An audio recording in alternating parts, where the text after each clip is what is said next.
Ya, shalom, selamat pagi semua kekasih Tuhan dimanapun saja Bapak Ibu berada.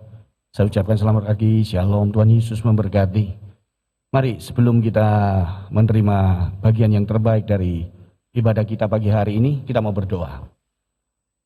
Bapa dalam surga, kami mengucap syukur Tuhan buat kasih setiamu, kemurahan Allah, yang sampai saat ini kami boleh mendapati diri kami Tuhan, masih mendapat perkenanan Allah untuk kami hidup hari ini. Terima kasih Tuhan buat kesempatan kami boleh beribadah pagi hari ini. Kami boleh memuji serta memuliakan nama-Mu. Tiba yang saatnya yang paling indah Tuhan saat kami boleh mendengar kebenaran-Mu.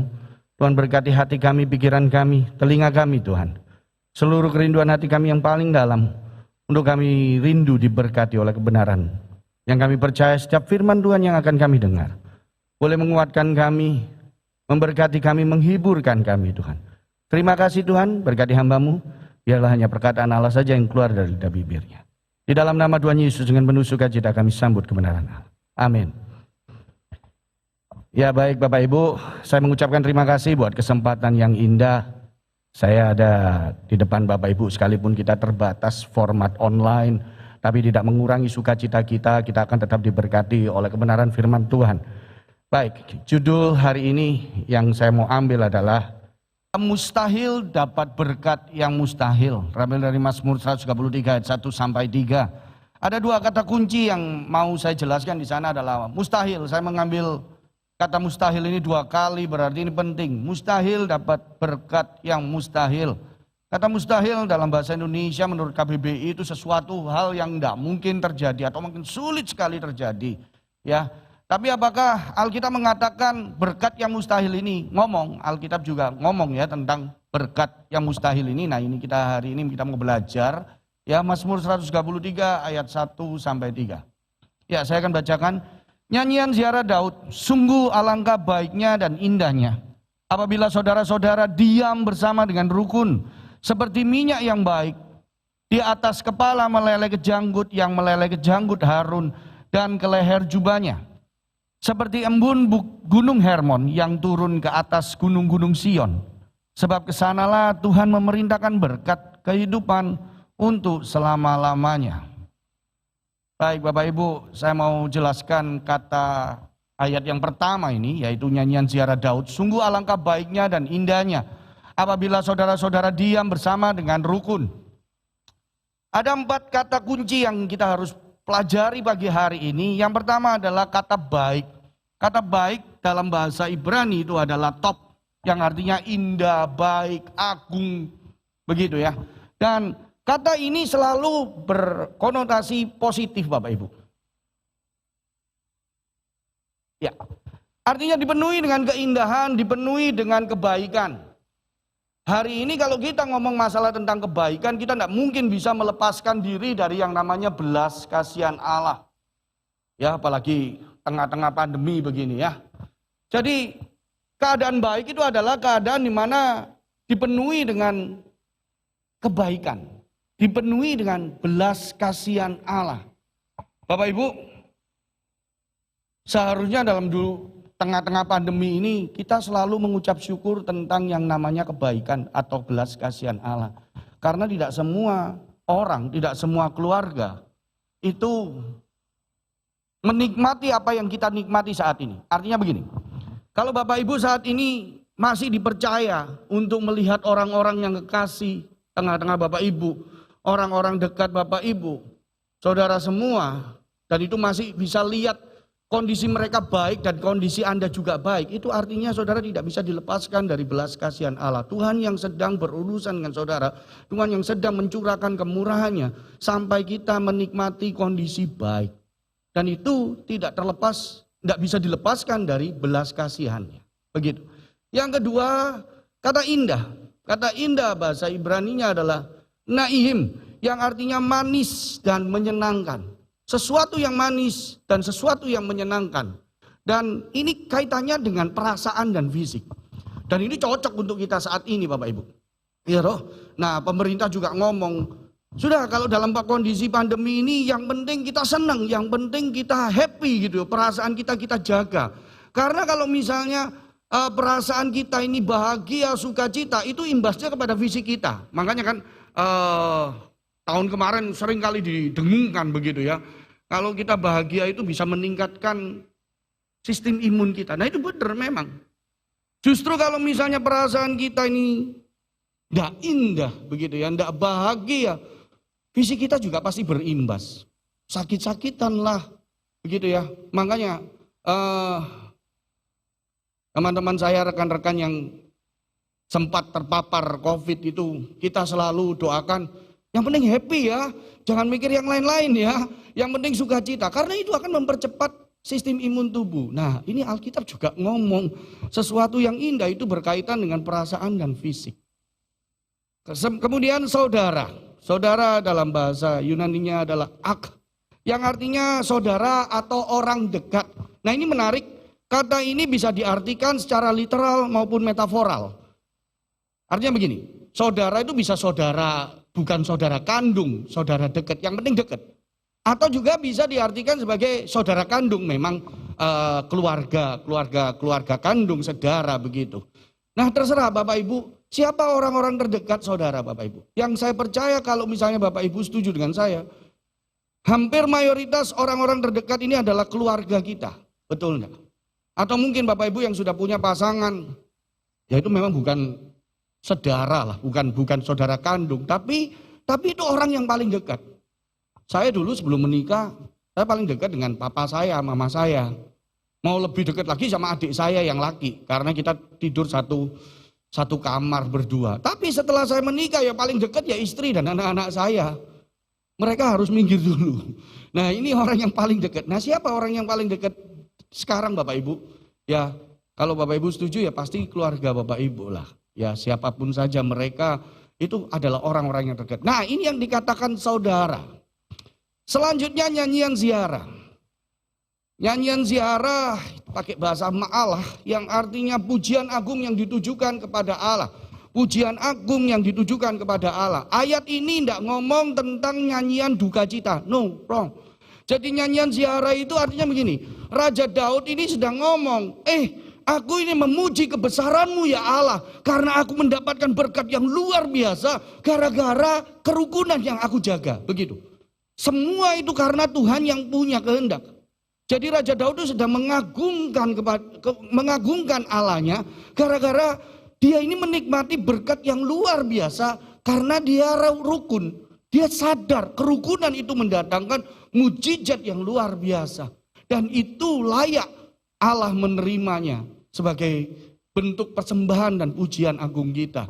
Nah ini bukan ngomong masalah duka cita. Memang kalau kita dunia timur, ziarah itu pasti larinya ke kuburan begitu ya. Ya enggak masalah sih, tapi yang saya percaya begini Bapak Ibu. Sedikit skip off topik ya. Yang saya percaya begini, Bapak Ibu kalau ziarah di kuburan, Bapak Ibu enggak akan main-main, enggak akan teriak-teriak sesuatu hal yang enggak karu-karuan atau bersikap sesuatu hal yang enggak sopan. Dilihat orang juga enggak enak, betul enggak? Nah samalah. Saat kita memuji kebesaran Allah, kita harus gunakan sikap yang baik. Jangan sampai dilihat ini sesuatu yang tidak bijak, begitu. Jadi saat kita memuji kebesaran Allah, kita harus menggunakan sikap dan moral yang baik. Begitu. Nah, saya ulas. Jadi di ayat 1 ini, Raja Daud sedang ngomong, aku memuji kebesaran-Mu ya Tuhan. Karena aku dapat sesuatu yang luar biasa, gara-gara aku rukun. Oke, kita melaju Bapak Ibu. Pertanyaan kita hari ini atau statement kita hari ini. Saat kita hidup rukun, kita akan menerima apa gitu ya. Menerima apa? Yang pertama, berkat mustahil yang mulia. Ayat kedua, seperti minyak yang baik di atas kepala meleleh ke janggut, yang meleleh ke janggut Harun dan ke leher jubahnya. Seperti minyak yang baik. Minyak yang baik itu minyak yang kualitasnya mulia. Dan saya berani benturkan di sini adalah minyak urapan. Kenapa kok saya berani bilang itu minyak urapan? Karena ini. Karena proses pentabisan Harun sebagai imam besar itu tidak bisa menggunakan minyak selain minyak urapan. Jadi Mazmur 133 ini Raja Daud sedang menggambarkan prosesi pentabisan imam besar, Imam Harun begitu ya. Dan yang menarik begini Bapak Ibu, dikatakan di sana adalah meleleh. bukan mencair, meleleh. Jadi minyak tersebut tuh disiramkan dari kepala, meleleh sampai ke janggut, bukan mencair, bukan juga mengalir. Begitu. Jadi kita bisa pastikan berarti tekstur minyak tersebut itu kental banget, pekat sekali, betul tidak? Lainlah kayak minyak baby oil atau mungkin air aqua, air mineral gitu. Itu enggak mungkin meleleh kalau disiramkan di kepalanya orang ya. Bahasa Yunaninya gerucuk gitu ya. Mengalir biur gitu ya. Nah ini dikatakan meleleh. Dalam bahasa aslinya juga meleleh sudah. Bukan mengalir cepat sekali. No. Tapi ini meleleh. Jadi benar-benar teksturnya pekat, ditaruh di kepala, nunggu sampai itu turun. Meleleh. Nah itu prosesi pentabisan Imam Besar Harun. Dari ayat ini kita bisa tarik kesimpulan. Bahwa sesuatu yang meleleh itu pasti butuh waktu. Betul ya? Enggak secepat itu biur gitu, enggak. Jadi butuh waktu. Dan kemudian bukan pemandangan yang indah untuk dilihat Bapak Ibu. Jadi saat ini ikut saya Bapak Ibu ya. Jadi kalau misalnya kita ini bangsa Israel, kita ini pura-puranya jadi bangsa Israel. Lihat prosesi itu bukan sebuah pemandangan yang indah. Artinya ngelihat Harun ini dikasih minyak urapan dari kepala turun terus sampai ke janggut. Itu artinya kalau itu sampai minyak ini sudah sampai ke wajahnya Harun sudah tidak bisa dikenali lagi sudah. Ngeri, bukan suatu pemandangan yang indah. Jadi benar-benar pekat gitu ya. Bisa ikut saya ya Bapak Ibu. Jadi bukan sebuah pemandangan yang indah untuk dilihat orang begitu. Nah, pentabisan imam besar itu bukan ritual biasa Bapak Ibu.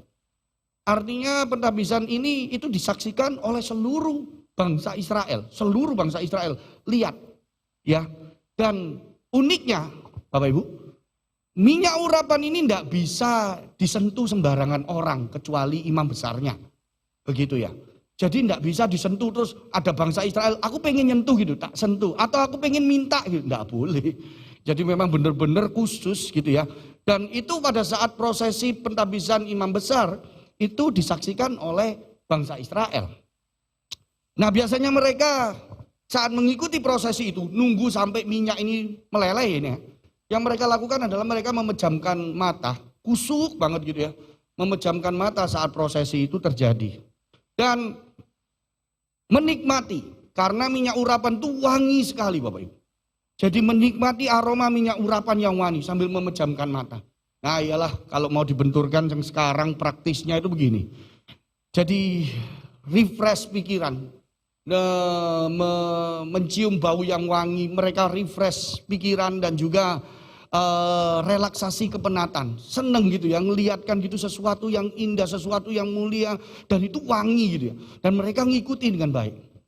Gitu ya. Jadi ya sekarang model-model ini ya apa aroma terapi. Ya mungkin hampir sama kayak begitu. Cuman kita harus tahu bahwa minyak urapan itu adalah sesuatu minyak yang wangi sekali. Begitu. Nah, mari kita benturkan dengan keadaan kita.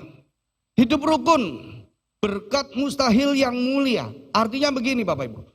Berkat hidup rukun itu disamakan dengan minyak urapannya. Seperti minyak yang baik, bukan disamakan dengan prosesinya loh, wrong. Disamakan dengan minyak urapannya, betul ya? Saya tidak salah ini. Alkitab ngomong seperti minyak yang baik, bukan seperti proses pentabisan imam, no. Seperti minyak yang baik. Jadi berkat hidup rukun itu disamakan dengan minyak urapan itu sendiri, sama. Artinya apa? Artinya ini. Jadi perhatian banyak orang, mulia. Dan jadi berkat bagi banyak orang, wangi. Gitu ya. Bapak Ibu begini, memang bukan sebuah pemandangan yang indah, tapi itu mulia. Orang Israel itu berani sampai antri, sampai berjubel-jubel itu hanya pengen lihat dan mencium bau minyak urapan ini. Nah itu kondisi hidup rukun yang akan kita terima. Begitu. Nah menariknya begini Bapak Ibu. Kondisi hidup rukun itu harus dipamerkan. Harus dipamerkan. Masa kalah sama orang-orang di luar sana Bapak Ibu? Orang-orang public figure di sana itu, di luar sana itu. Jangankan rukun, mereka cerai saja dipamerkan kok, diviralkan. Apalagi kita ini yang tahu kalau kita ini hidup rukun ya dipamerkan. Bagaimana orang lain itu tahu kalau Anda itu rukun, kalau Anda tidak pernah memamerkan keadaan rukun ini? Masuk akal ini? Mungkin bukan suatu pemandangan yang indah. Waduh Pak, saya ini orang yang sederhana Pak. Mungkin hidup di, maaf ya, mungkin hidup di kampung. Aduh kampung mobil saja tidak bisa masuk Pak. Jangankan mobil, sepeda motor aja juga harus nuntun Pak. Saya orang sederhana Pak, gimana? Oh enggak masalah. Siapapun Anda dan bagaimanapun keadaan hidup Anda. Bahkan menurut mata dunia ini bukan suatu pemandangan yang enak dilihat atau indah dilihat. Tapi saat saudara bisa rukun dengan keluarga saudara, saudara akan dicari orang benar. Saudara akan jadi berkat bagi banyak orang. Orang akan banyak cari, kok bisa hidup rukun ya Pak? Kok bisa hidup rukun ya Ci? Begitu.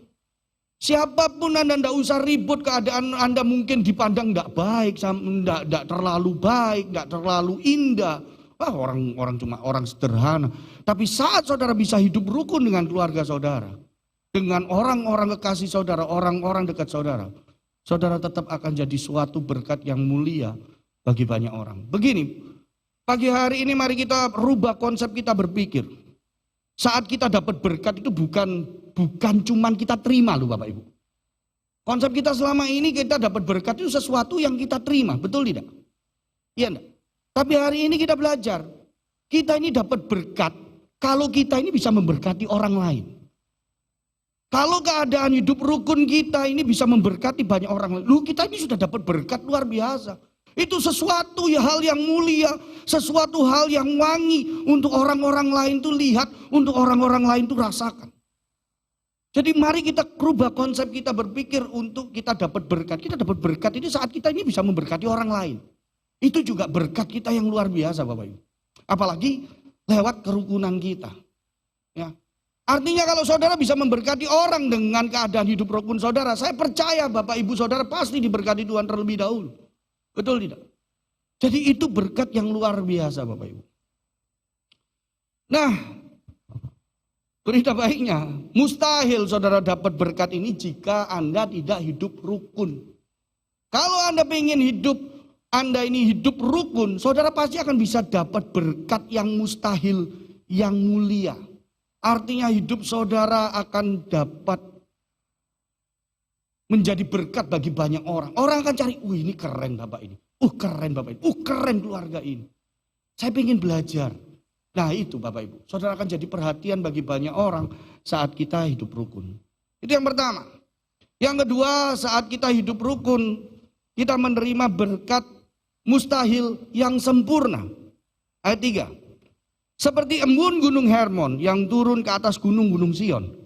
Sebab kesanalah Tuhan memerintahkan berkat kehidupan untuk selama-lamanya.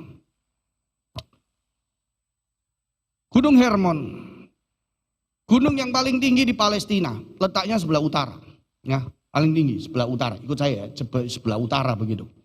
Dan tingginya adalah 2.814 meter atau 9.232 kaki.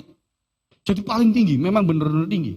Dan dikatakan sebagai gunung beruban. Kalau Bapak Ibu lihat gambarnya di sana ya, itu putih, banyak putihnya begitu ya. Disebut gunung beruban karena memiliki salju abadi. Nah menariknya, gunung ini memiliki mata air yang diperebutkan oleh bangsa-bangsa. Jadi di bawahnya itu banyak mata-mata air yang diperebutkan bangsa-bangsa sampai saat ini. Karena kemurnian airnya itu. Jadi sampai sekarang ini diperebutkan oleh bangsa-bangsa. Ada mata air yang banyak begitu. Nah itu Gunung Hermon. Selanjutnya Bukit Sion. Bukit Sion ini tempat di mana Yerusalem berdiri. Letaknya di selatan. Jadi Bapak Ibu bisa lihat ya. Jadi Gunung Hermon itu ada di utara. Bukit Sionnya atau gunung-gunung Sion itu di selatan. Nah dikatakan di Alkitab itu gunung-gunung Sion. Berarti lebih dari satu. Lebih dari satu, begitu ya. Jadi satunya utara, satunya selatan. Nah, tingginya itu 765 meter. Ya, enggak terlalu tinggi juga sih kalau untuk ukuran gunung loh ya, enggak terlalu tinggi. Dan kondisinya adalah tandus dan gersang. Tapi menariknya Bapak Ibu, masih ada sumber air bersih dan kesegaran setiap hari yang memungkinkan penduduk di sana itu masih bisa hidup. Dari apa? Ya dari embun Gunung Hermon tersebut. Sampai memampukan Bukit Sion ini adalah suatu tempat yang masih ada kehidupan lah. Buktinya Yerusalem ada di sana. Berarti kan penduduk-penduduk sana kan masih bisa hidup begitu ya. Karena kualitas air bersih dari Gunung Hermon. Ya sedikit kita kaget gitu ya hari ini. Saya akan pandu Bapak Ibu. Jarak Hermon ke Sion, jarak Gunung Hermon ke Sion itu 223 km. Jarak udara itu mestinya ya. Bukan jarak darat. Nah ini kalau misalnya ditempuh dengan jarak darat, itu sekitar 2 jam lah, 2 jam setengah. Sekarang ada banyak jalan tol gitu sampai sana ya, kalau Bapak Ibu ke Palestina. Itu sekitar 2 jam setengah. Nah ini jarak udara Bapak Ibu. 233 km itu dari Hermon ke Sion, itu 233. Dan perhatikan dari utara ke selatan. Berarti kondisi Hermon dan Sion ini tidak terletak pada satu linear. Utara KB gitu, enggak. Tapi satunya utara, satunya selatan. Jadi ini bukan suatu tempat yang linear, yang satu garis. No. Ke arah yang lain gitu loh, nentang ke arah yang lain. Nah, yang dikirim itu adalah embun Bapak Ibu. Embun. Pertanyaan saya, berapa lama sih embun ini hilang? Berapa lama? Nah ini dikirim Tuhan. Tuhan bilang diperintahkan. Jadi logika kita berpikir, embun dari Gunung Hermon itu larinya dilarikan ke Gunung Sion gitu ya. Embun loh Bapak Ibu, embun air. Nah kita mungkin mikir ya, embun itu kan enggak lama tuh ya. Paling ya hitungan menit setelah itu hilang. Enggak diapa-apakan saja hilang. Nah ini dikirim Bapak Ibu. Dari Gunung Hermon ke Sion. Dikirim, wing gitu ya. Wah itu yang dikirim embun. Ya sedikit kita bermain-main supaya enggak tegang gitu ya. Kan enggak apa-apa lah ya, online itu kan enggak harus tegang lihat dia firman Tuhan. Amin, amin setelah itu selesai. Sedikit lah, tapi tetap kita belajar firman Tuhan. Enggak lepas ini ya. Yang dikirim itu embun, bukan bakpao. Saudara bisa bayangkan kalau bakpaunya terbang, wih, dari Hermon ke Sion. Hilang Bapak Ibu, enggak jadi bakpao. Apalagi ini kopi, apalagi kopi, enggak jadi kopi saudara. Hilang semua di tengah jalan, 233 km. Apalagi ini, galon aqua, galon air mineral. Nah, enak ya kalau misalnya galon, wing, terus tiba-tiba rujuk, selesai gitu ya. Enggak, yang dikirim ini embun Bapak Ibu. Embun dari Gunung Hermon itu ke Gunung Sion. Dikirim embunnya. Nah ini menarik. Pertanyaan kita, memang di Gunung Sion itu enggak ono embun dah. Sampai Tuhan tuh harus ngirim embun dari Gunung Hermon ke Gunung Sion. Betul enggak? Pernah enggak mikir ayat ini mikirin, lu memang di Gunung Sion ini enggak ono embun dah Pak. Sedangkan anak SD lo tahu Bapak Ibu, anak SD kelas 5 lah. Tahu lah, embun itu terjadi di mana saja. Lewat proses kondensasi. Ya, perubahan suhu, embun muncul. Ini pelajaran SD lah, pelajaran IPA SD. Tahu embun itu muncul di mana saja. Nah pertanyaan kita, lu memang di Gunung Sion enggak ono embun dah Pak? Kok sampai Tuhan itu memerintahkan embun dari Gunung Hermon ke Gunung Sion? Memang enggak ada embun kah? Begitu. Padahal kita tahu embun, apalagi Gunung Sion itu open area Pak Bu. Sudah pasti ada embun lah. Perubahan suhu dari malam ke pagi, itu sudah muncul embunnya. Nah, Gunung Sion ada embunnya Pak Bu. Tapi tetap Tuhan suruh embun Gunung Hermon lari ke Gunung Sion. Alasannya apa? Alasannya ini. Kondisi embun dari Gunung Hermon ke Gunung Sion. Jadi kondisi embun Gunung Hermon itu sempurna. Sempurna. Bukan embun yang kayak Gunung Sion punya. Atau kayak mungkin di depan rumah kita punya. No. Tapi kondisi embun dari Gunung Hermon itu sempurna. Sangat-sangat sempurna. Indonesia punya kualitas embun yang sempurna. Di Dieng. itu disebut embun upas gitu ya. Itu kualitasnya bagus. Cuman masalahnya dari Dieng nggak mungkin bisa larikan ke Surabaya. Nah mungkin ya di Dieng saja. Begitu. Tapi ini lain. Dari Gunung Hermon ke Gunung Sion itu karena kualitasnya sempurna. Dan menariknya begini Bapak Ibu. Kalau sampai itu memberkati Gunung Sion, yang dikirim Tuhan bukan cuma satu embun. Tapi banyak embun. Mungkin ribuan sampai muncul mata air di bawah Bukit Sion, di bawah Gunung Sion. Itu karena apa? Karena embun Gunung Hermon. Nah sampai saat ini Bapak Ibu, masih menjadi misteri kemustahilan. Para ahli itu tahu, oh iya memang embunnya dari Gunung Hermon sampai ke Gunung Sion. Betul. Tapi kalau ditanya, kenapa kok bisa begitu? Sampai ke Gunung Sion itu tetap dengan kondisi sempurna. Para ahli tidak tahu, pokoknya tahu dari Gunung Hermon ke Gunung Sion selesai. Tapi kenapa kok bisa sampai sesempurna sampai di Gunung Sion? Tidak tahu. Sampai saat ini mereka tidak tahu. Sion hidup karena embun Gunung Hermon. Sampai mereka punya sumber air gara-gara embun tersebut. Mustahil terjadi, namun terjadi Bapak Ibu. Bahkan para ahli bilang enggak tahu, benar-benar mujizat, enggak tahu. Mustahil terjadi, tapi tetap terjadi Bapak Ibu. Dimanapun saja Bapak Ibu berada bersama dengan keluarga-keluarga yang saudara kasihi. Kerukunan keluarga Anda mendatangkan banjir saat kekeringan. Saudara boleh bilang amin. Kalau ingin diberkati, ayo rukun dulu.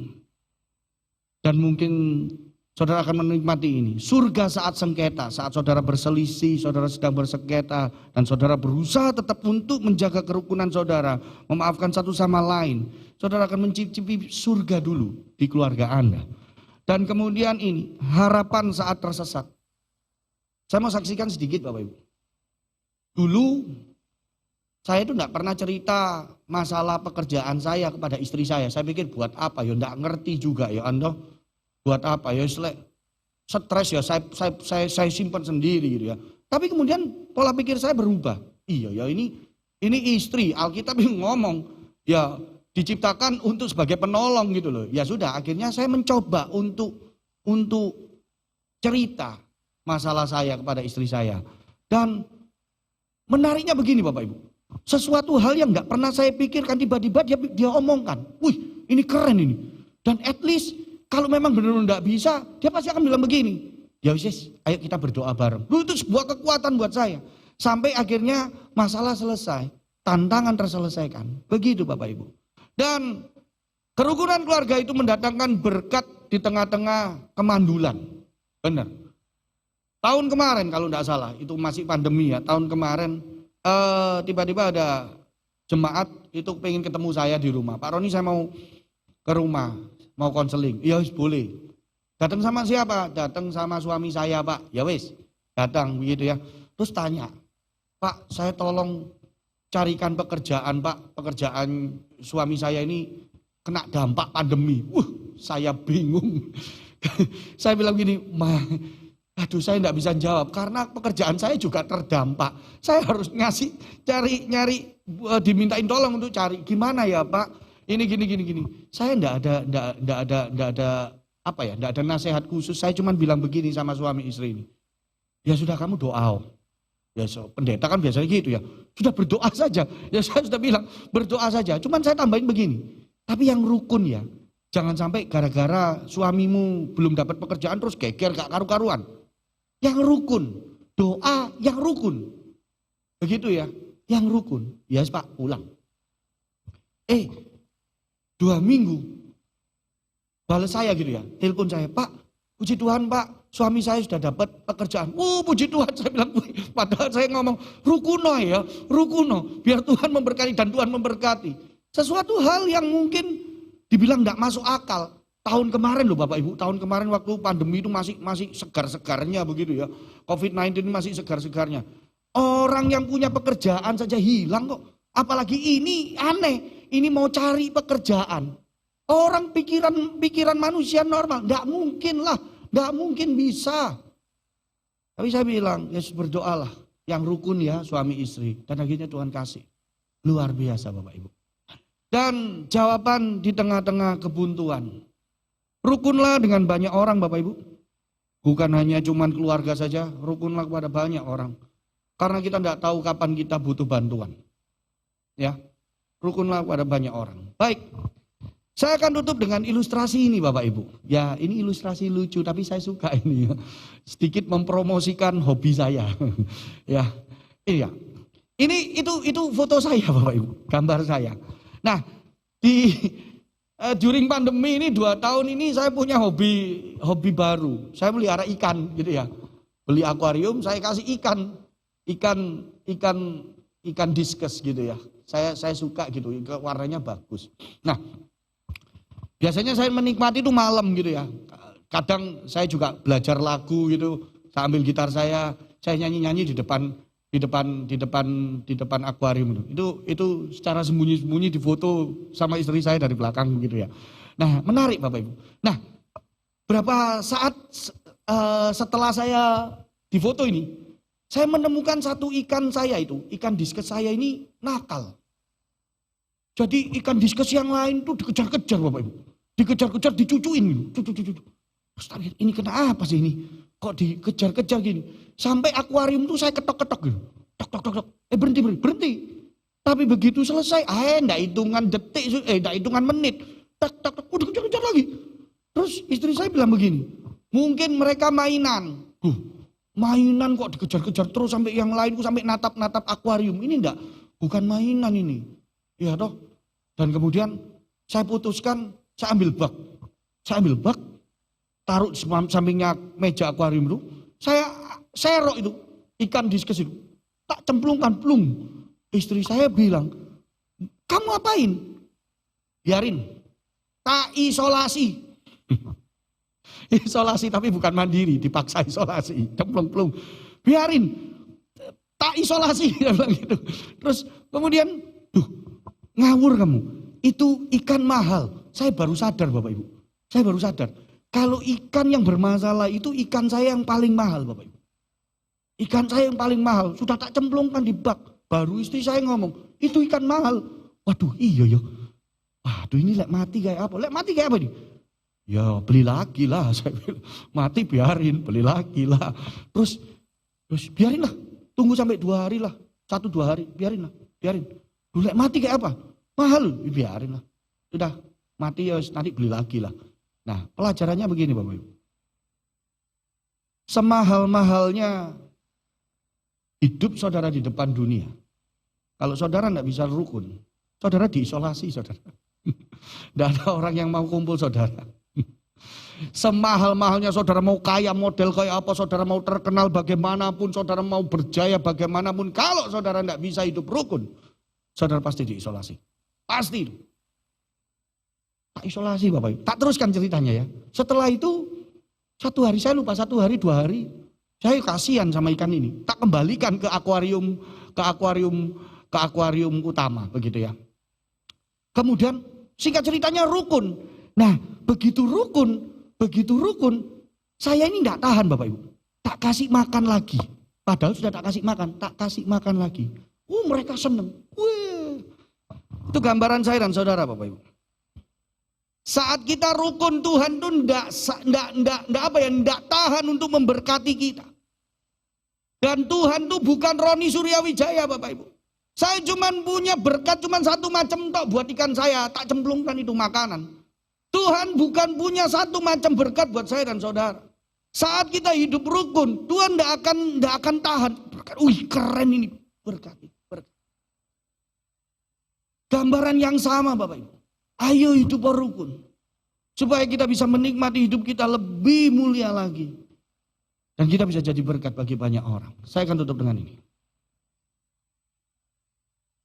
Mustahil dapat berkat yang mustahil. Jika kita tidak hidup rukun. Ambil pelajaran hari ini, mari hidup rukun dengan keluarga saudara yang paling dekat. Hiduplah rukun. Saudara akan menerima berkat mustahil yang mulia. Dan berkat mustahil yang sempurna. Tuhan Yesus memberkati. Mari sama-sama kita berdoa. Bapa dalam surga, kami mengucap syukur Tuhan. Lengkap sudah sukacita kami dengan datangnya kebenaran-Mu. Tuhan, ajarkan kami Tuhan, untuk kami boleh memelihara kerukunan hidup kami Tuhan. Terlebih kepada keluarga kami, orang-orang terdekat kami yang kami kasihi Tuhan. Ajarkan kami untuk kami boleh hidup rukun Tuhan. Supaya kami boleh memberkati banyak orang lewat kerukunan kami Tuhan. Dan kami juga boleh diberkati Allah lewat kerukunan kami Tuhan.